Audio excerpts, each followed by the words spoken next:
Our text this morning, the one that we're going to anchor in, is going to be Exodus chapter 20 and verse 12. It is Father's Day. Yay! Thank you for the gift, by the way. This is wonderful, by the way, very thoughtful. But with it being Father's Day, I would like to take a brief look at the fifth commandment. And the fifth commandment is Exodus chapter 20, verse 12. But what I'm going to do is I'm going to put it up on the screen for you this morning because there's going to be a few verses we're going to look at to kind of compare this with. But the fifth commandment is this: honor your father and your mother so that your days may be prolonged on the land which the Lord God gives you. Honor your father and your mother. What does it mean to honor your father and your mother? The word honor, believe it or not, is kind of, it reflects weight. It's interesting when you actually get under what the word actually means. It's a word related to weight. And in this context, it's speaking of giving due weight to your parents' position and authority and not taking their position and authority lightly. Does that make sense? That's what it's talking about with weight there. Give due weight to their position. Don't take it lightly. It means to reverence your parents and to respect their authority. Now, throughout the Bible, this command is echoed and affirmed. For example, I'm just going to give you a few verses and we're going to put them up on the board, but if you want to write them down, go right ahead.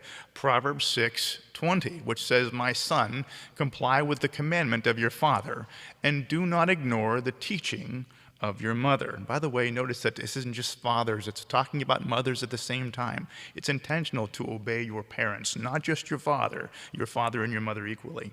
Also, Colossians chapter 3, verse 20, "Children, obey your parents in everything, for this is pleasing to the Lord." And Ephesians chapter 6, verses 1 through 3, takes it even a step further because it's going back and it's commenting on the fifth commandment. I'm going to put it up there on the board for you now. "Children, obey your parents in the Lord, for this is right. Honor your father and your mother," which this quotation here is kind of commentary by the author, which is the first commandment with a promise, so that it may turn out well for you and that you may live long on the earth. Paul is making a note of the fact that as you go down through the 10 commandments, it isn't until commandment number 5 that you have a promise attached to it. And it's interesting, he brings that out. And he's communicating that this commandment to honor your father and mother has societal effects, that it has a positive impact upon society as a whole. It isn't just a family thing, it isn't just a personal thing. It affects everything when it is obeyed. But also throughout the Bible, the failure to obey this command is held up as one of the worst sins you can possibly commit. And that is interesting to me. And I'm going to give you a few examples of this, but again, I just want to point out here, obeying your father and mother, the refusal to do that, is held up consistently in the Bible as one of the worst things you can do. I'm not going to look at my children as I say this. I'm not going to use my pulpit that way.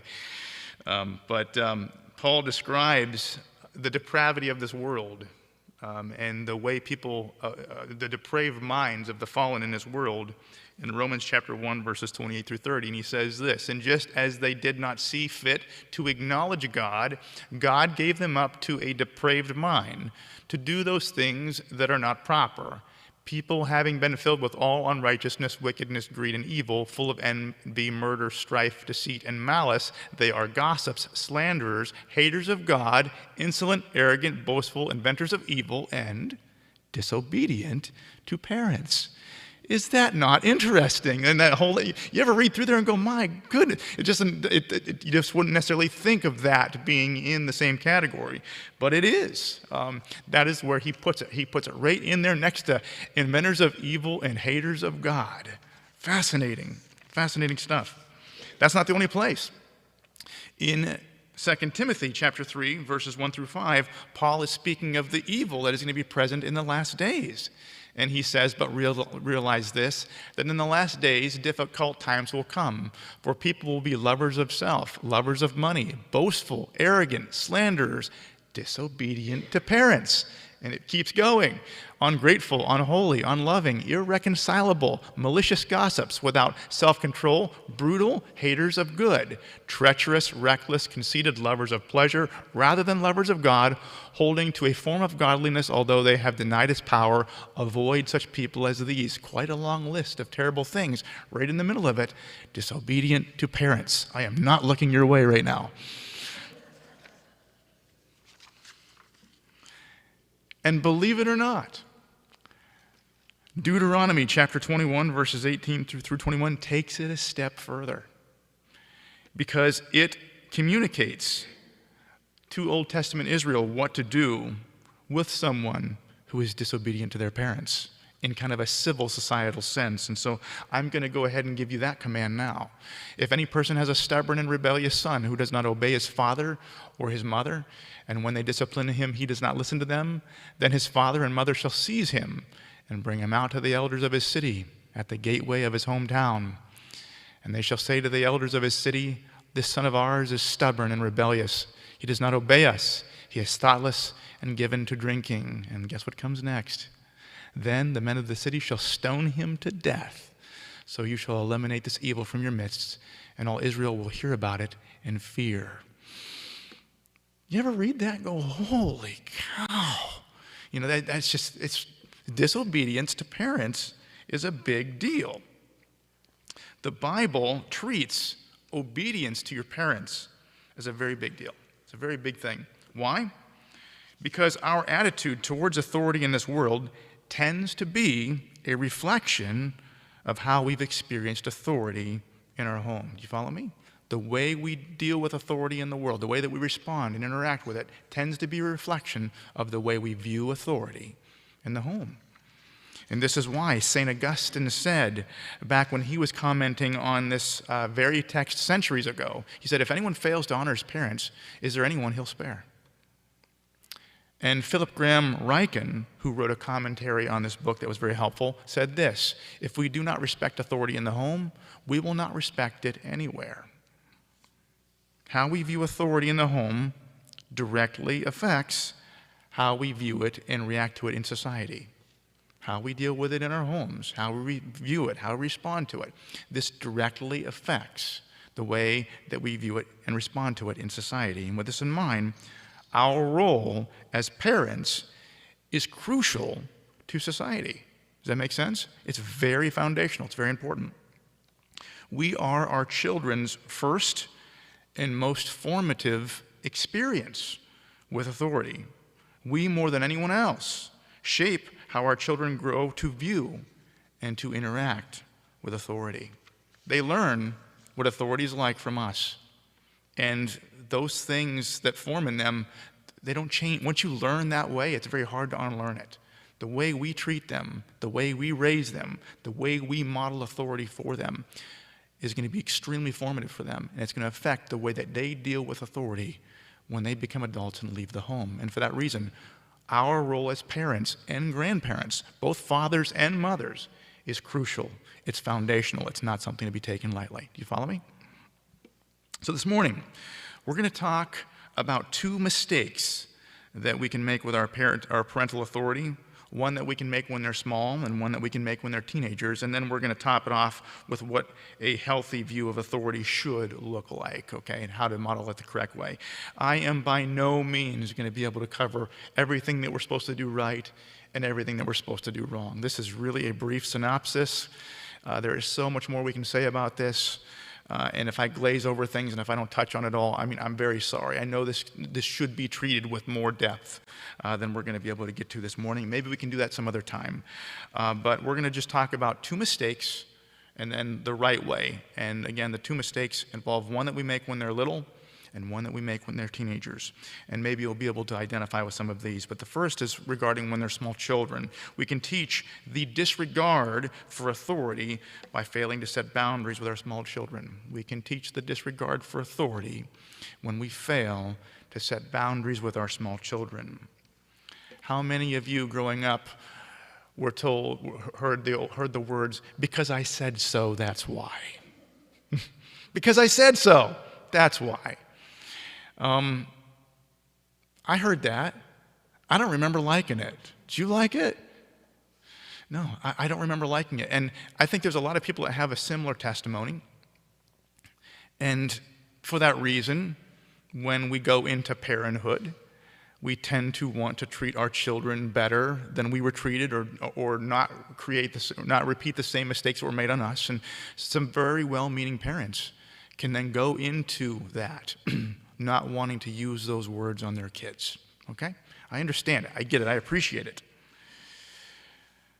And for this reason, some parents, with the best of intentions, can attempt to negotiate with their small children on everything in an attempt to get buy-in and for them to like what you tell them.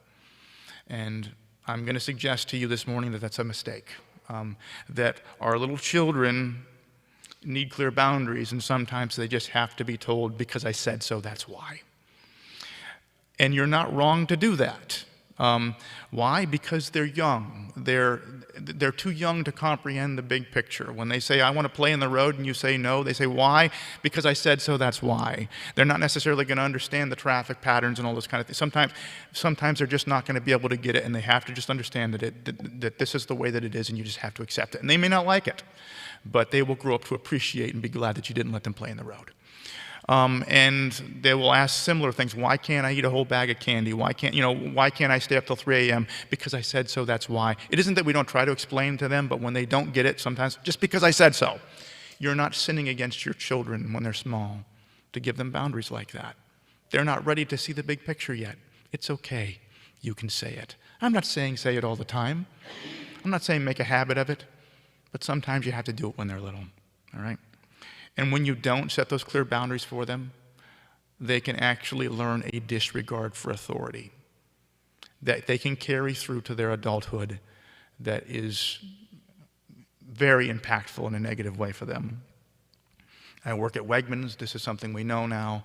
I see the public on a daily basis. They come to the store all the time. And one of the things that I see is young children with no respect for authority and no boundaries. Yes, I see those motions in the back. I get where you're coming from.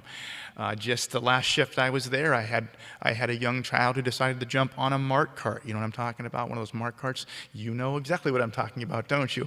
And decided they were going to drive it around the store because they thought it was fun. And they knocked over a display with glasses and everything. I just heard this great big huge crash. Glasses, plates knocked all over, busted up all over the floor.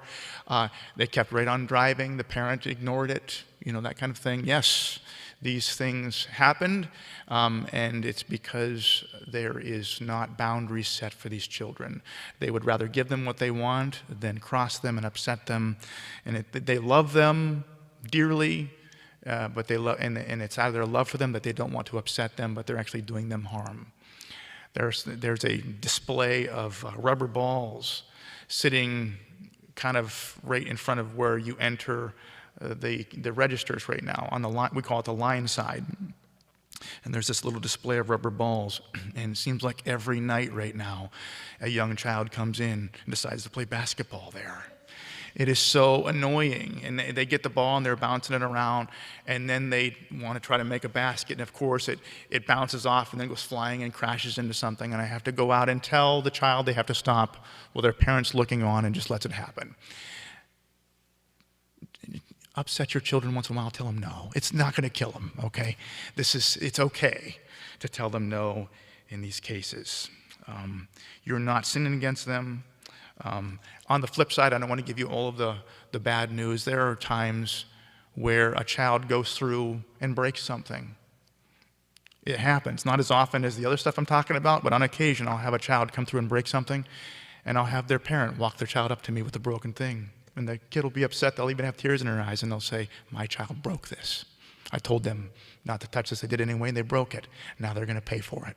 You know what I mean? And they'll ask me what the cost is. And I in one case, I was like, "It's all right. It happens." There's no, it's not okay. He broke it. He's going to pay for it. You know what I mean? It sounds harsh. It's not.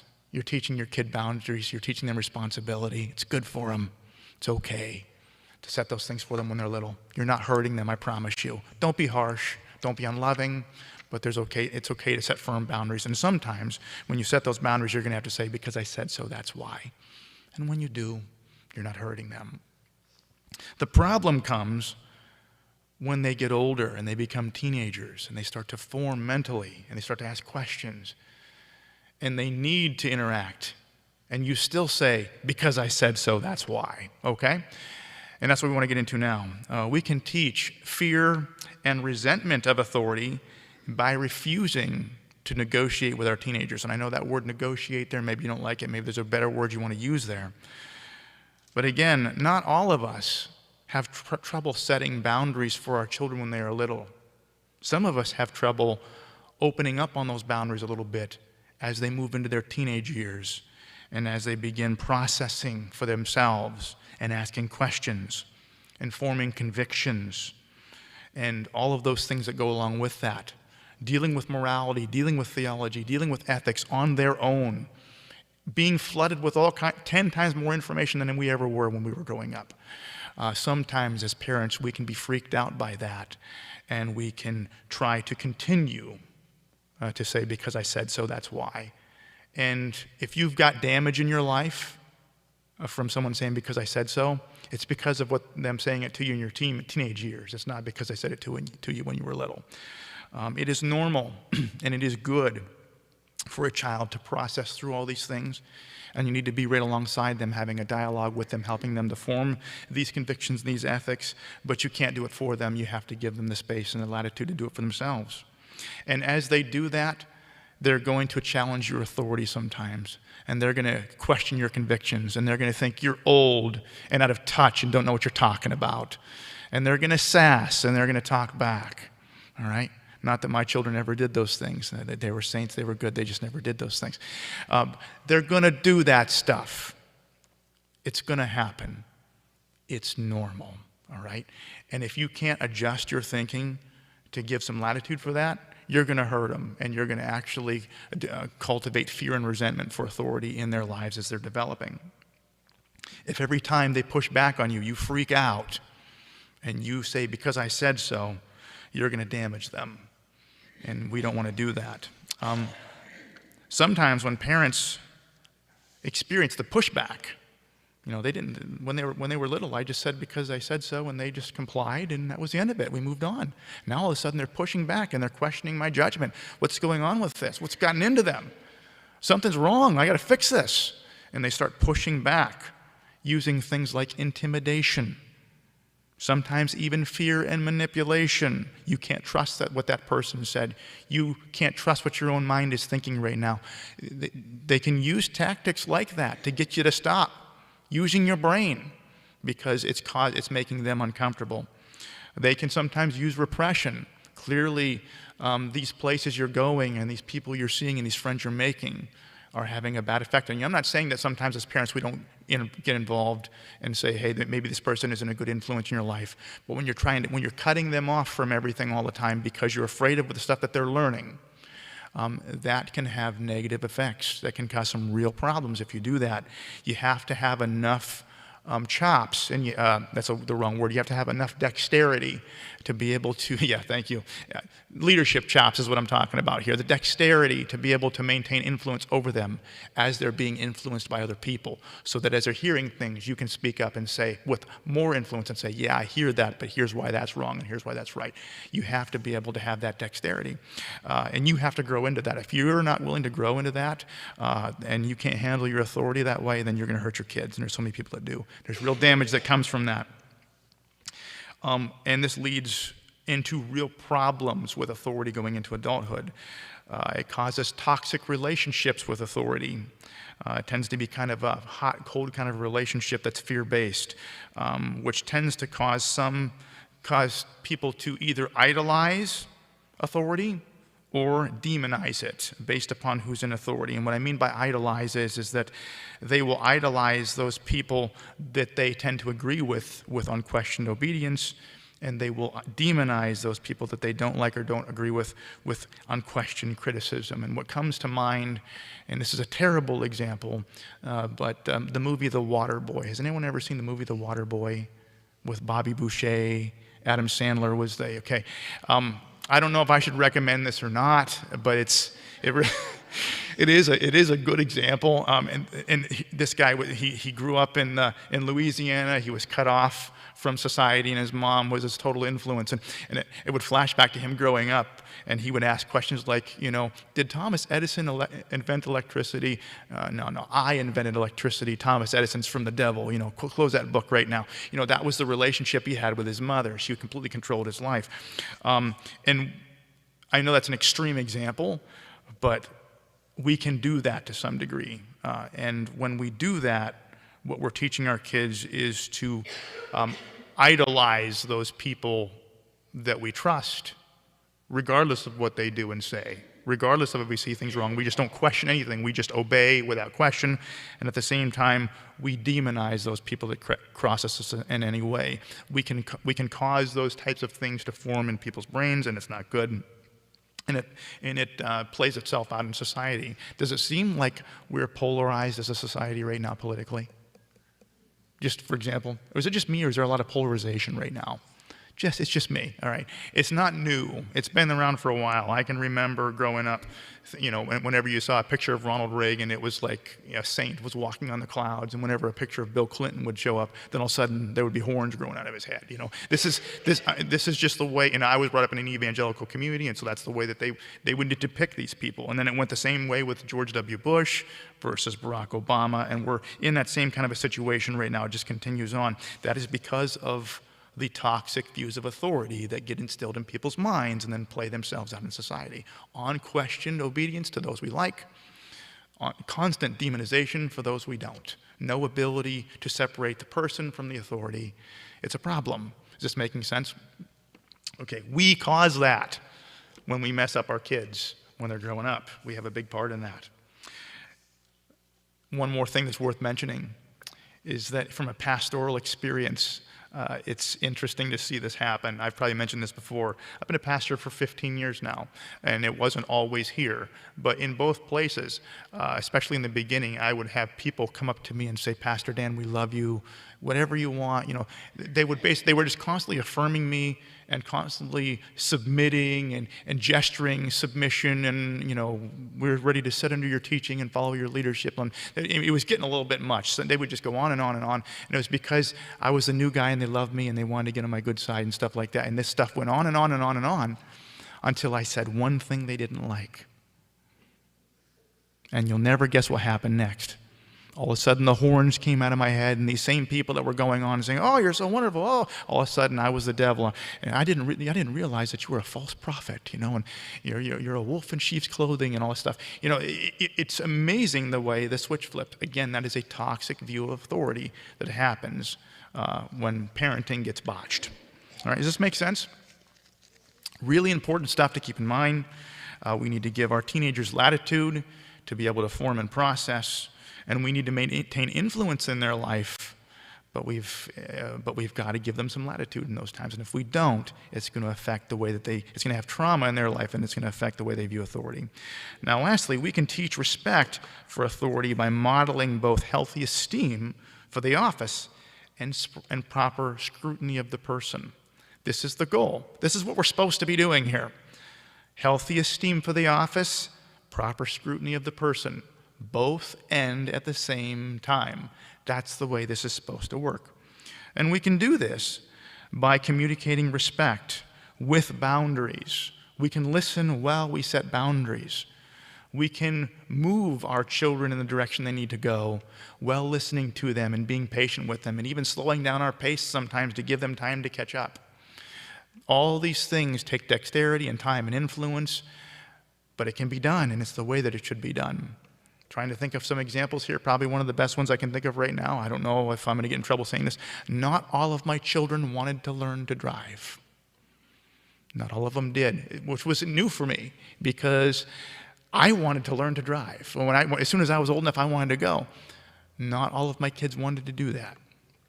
And there was a process. with that, where it involved understanding that they need to be some time and space to work through the fact that you needed to learn to drive, but also the authority and boundaries of, you are learning to drive. I'm not going to cart you around for the rest of your life. This is happening. And so, you know what I'm talking about? There's just those lines. There's the boundaries and there's the love at the same time, and nurturing and bringing them along. All but one of my children drive now, and the one that doesn't drive isn't old enough yet. But he's going to be old enough here in a few weeks, right? So you're learning to drive. But he doesn't seem to have a problem with it. But we do this by, setting the boundaries, but also maintaining the respect with the love and with the discipline. Also, we do this by revealing some of our humanity and admitting our fault and displaying love and affection. What I mean to say is that sometimes when you talk to some of those more toxic experiences, or you hear some of more of those toxic experiences, how many of you guys have a dad that never said, "I love you," ever? There was something back then. I'm not trying to overgeneralize. I'm not trying to say everybody that was from the old time had a bad experience. I'm not trying to say that. But there was a thing where humanity was not expressed, and it was seen as compromising to your authority. That was there. It did exist. To be able to be an authority over a person while at the same time communicating your genuine love and affection for someone is the way this is supposed to work. It's normal. It's good. It's what's supposed to happen. Admitting fault, I know I already mentioned this, but to be able to say, I'm in charge, but also to say, you know what, I made a bad call on that one, and I'm sorry. I'll do different. I'll try to do better next time. That's not weak. That's human. That's you're forming in your children's minds the proper view of authority. This person is somebody I'm supposed to respect because they hold an office, but at the same time, they're still a human being, and I still have a responsibility to scrutinize their behavior sometimes. Makes sense? We build that in them when we model these things out for them. We also do this by modeling proper respect for those people in authority over our lives. I was using political examples, but that is exactly the kind of thing that was not modeled out for me, and it took me a long time to learn, was that I can disagree with the policies of an incumbent president, but at the same time, communicate respect for the office he holds, or she holds. That's going to happen someday as well. At the same time, when the guy I like that has the policies I like is in office, I still have a responsibility to call out the flagrant sin when it's there.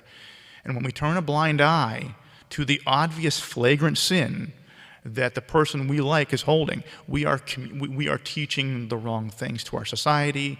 We are teaching the wrong things to our children.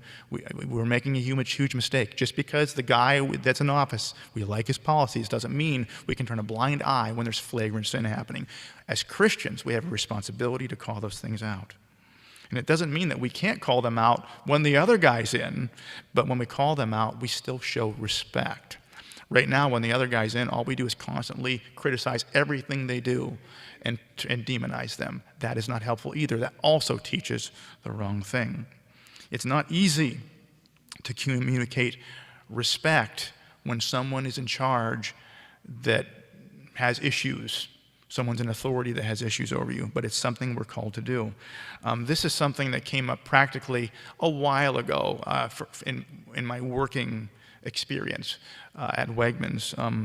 I don't mind sharing this now because it happened quite a while ago, but I used to have this position called a store coordinator, where I basically assisted the night manager.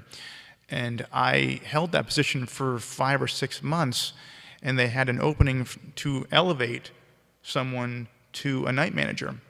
And I assumed that they were going to pull me and they were going to put me up there. They didn't. Instead, they tapped me on the shoulder and says, we want to give you some more time in this role, and we want to send you to seafood and have you work there for a little bit longer as a store coordinator, then we're going to elevate you in 6 months. And then they hired someone else off the street. And what I mean by off the street is that they were outside the company and they brought them in directly to that role. And they placed this person in authority over me, and I became their assistant, okay? And I'm not saying this to be harsh. I'm just being honest. This person was an absolute disaster. She didn't last long, and she got let go from the company. But in the short time that she was in charge of me, I was in this awkward and precarious situation of being with her at night, her being in charge, and me being in a place where I needed to defer to her leadership and support her, while at the same time having some very real concerns about her behavior pretty much constantly. You know what I'm talking about? And you ever been in that position before? This person's got an office of authority over me, and I need to respect that. Not only personally, but I need to represent that respect to those around me. At the same time, I don't agree with so much of what's going on here. That's part of living in this world, and that's part of maintaining the order that we have, that God is behind to be able to do that. In this particular case, towards the end, it got to the place where this girl would say something, and I would be standing there, and the people she would say it to would hear her, and then they would look at me. And they would look back at her, and they would look at me, and they were like, Dan, should we listen to her? You know, and it got that bad. But eventually it was reconciled. But in the meantime, I was able to maintain respect, but I was able to speak into her life, and it didn't work out the way we had hoped it would work out, but that's the kind of thing that happens there. We need to model that, not only in our personal lives and in our work, but in society. And when we model the opposite, we are actually helping to tear down society.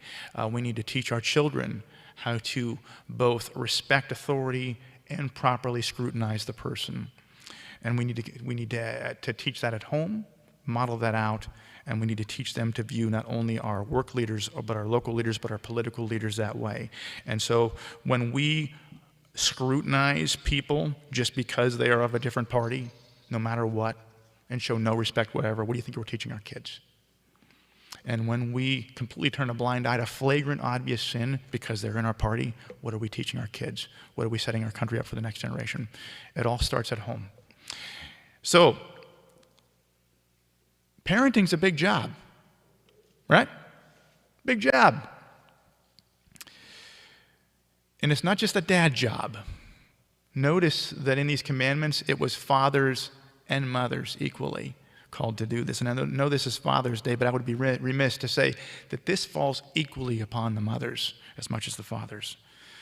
And so I'm encouraging you, and I'm encouraging anyone else who's going to watch this video, to take that job seriously, to take that role seriously, and understand just how foundational it is to the very fabric of society that we live in. And also know that we are praying for you, that I'm praying for you, and I'm asking you to pray for each other as we go forward with this job.